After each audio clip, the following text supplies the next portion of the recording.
Hello, welcome to my YouTube channel. I don't usually do videos on this channel. I don't upload very often or at all even. However, I feel a story must be told because I don't think I've told it here yet. I'm 50. For the first time in my life, I'm in a different country on my own accord. For the first time in my life, I paid for a hotel room that wasn't for work only. For the first time in my life, I'm on some kind of a slightly different path. And this is an actual sort of vacation for me. One that was paid for by somebody else. I mean, I'm living on the streets. Quite literally, I'm living on the streets in Europe. It's someone paid for me to get here. I didn't pay for my plane ticket. I prayed to God. God said, get your passport and I'll make it happen. I'll clear a path for it, which is literally what he did. So God's keeping his promises to me, which means I got to keep my promises to him. What's one of my promises? I must scream from the rooftop my story. Praise him, glorify him, right? Well, I've been deceived, fooled my whole life. I'm in Cadiz, Spain right now, by the way. When I was 12 years old, in grade 7, I started calling a teacher a liar because he said, we went to the moon, and I knew already we had never been to the moon because it's an impossibility. So I called him a liar the entire class. The very next day, I was hypnotized, against my will, without parental consent or knowledge.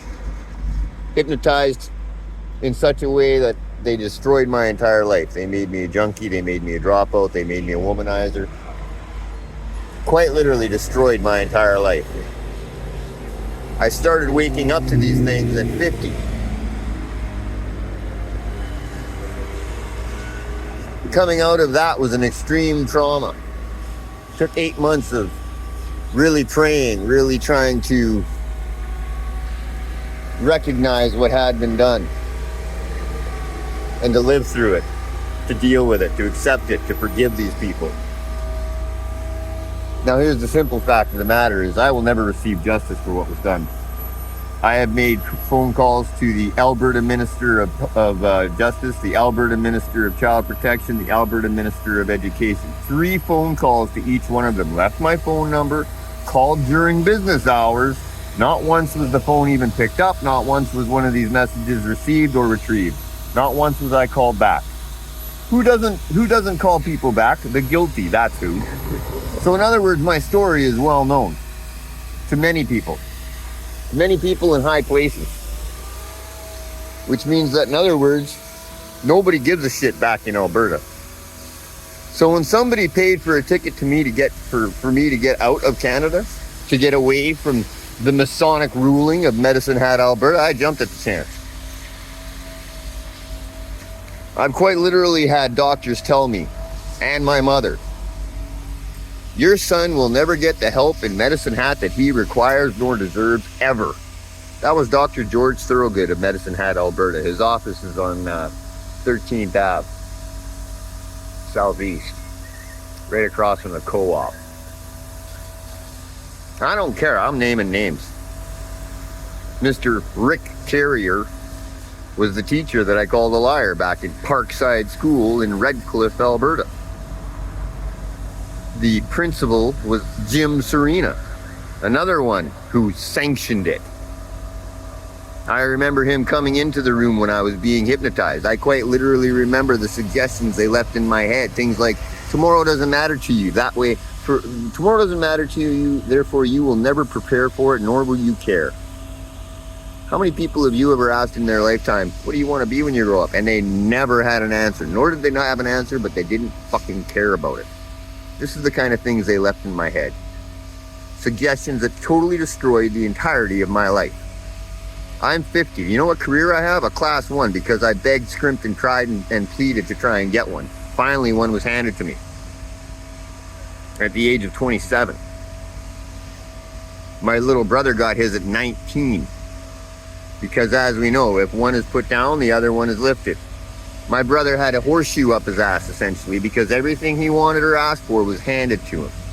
Whereas with me, everything I wanted or asked for was put up in front of roadblocks, hurdles, and then once I got there, the door was slammed in my face. I am 50, been fighting for assisted income for the severely handicapped since I was 35. When I was told at 35, I should already be in a wheelchair. How many people do you hear of that should be in a wheelchair, have to fight 15 years for assistance because of it? This is what I mean when I've literally had doctors say, your son will never get the help that he requires nor deserves in this town ever. That's verbatim, Dr. George Thorogood. Hypnotism is in our schools. MK Ultra is in our schools. If you question the narrative, they fuck with your head just like they did to me. 38 years of my life stolen. Theft is fucking theft, baby. Will I ever get recompense for the 38 years? Not from the system, not from the government. Only he can give it back to me. So I placed all faith in him. And I've left Canada. I might return, though I have absolutely no intention to. Who goes back to an abusive relationship? You'd have to be fucking stupid to go back to an abusive relationship. I got the shit kicked out of me. I want to go back and get it done again. Think about it. So I really don't care. There's this hard knock life for us. No. How about the I'm gonna put you under my boot and keep you there life? Because that's exactly what was done to me at the age of 12 years old. Someone stuck me under their shoe in the fucking water up to here and kept me there. 7 years of my life spent on the streets in Canada. A couple of those years without a soup kitchen, without a shelter. I've forgotten more about how to survive on the streets than anybody should ever have to learn, which is why it's easy for me to survive here in the streets of Cadiz, Spain. Why it's easy for me to survive on the streets of Europe. Once you've done it in a place like Canada, you can do it damn near anywhere. Especially when you've done it in a place like Medicine Hat, Alberta, where they literally keep you under shoe.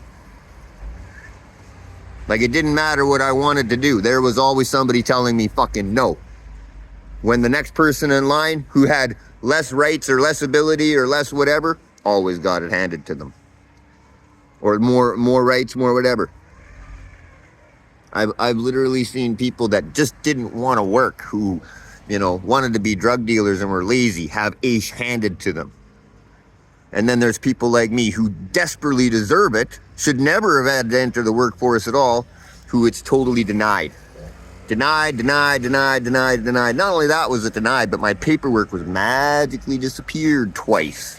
Because I've applied 5 times. Twice my paperwork just got up and walked out of the office, apparently. Who the fuck has that happen to him? Somebody that an entire gang, an entire organization, a whole bunch of people want to keep you down simply because I called one fucking person a liar at 12 years old. Theft is theft and child abuse is child abuse. It doesn't fucking matter who did it. Will I ever get justice for these things? Alberta Minister of Education, Alberta Minister of Justice, Alberta Minister of Child Protection, will I? It's damn well deserved and owed. Anyway, that's my story. Have a great day. God bless and grace be with you.